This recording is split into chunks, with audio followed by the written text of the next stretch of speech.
It's absolutely right that the government has brought forward this motion to the House of Commons today.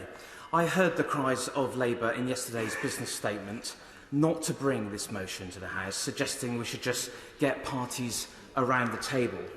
But how is that remotely possible when the RMT strike ballot date, that is the date of declaration of strike intention, was the 24th of May, 2 days before even the pay negotiations started on the 26th of May? It confirms a rampant appetite for industrial action that tells us everything that we need to know about the RMT, a union so addicted to striking. It was determined to do so before the pay talks even began, and we know it is an addiction because it was only a few months ago it was even striking against itself with a picket line outside RMT HQ in North London. Mr. Deputy Speaker, before being elected to this place, I worked for the railway for 20 years. I left school and worked my way up through the ranks on the stations and on the trains. And I was actually an RMT member as well.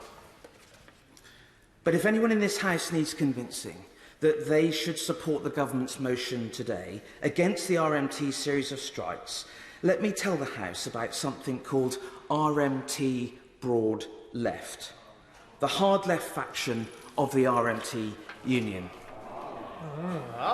In order for the present RMT General Secretary to be elected, he did a deal with the hard left of his union that in return for their backing, 2 communists were given leading jobs in the union, including the presidency.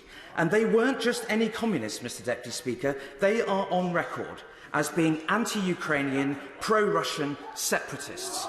They protested outside the Ukrainian embassy in London in 2015 following Moscow's invasion of Crimea while wearing a black and orange ribbon, a symbol of Russian military valour, and I could go on.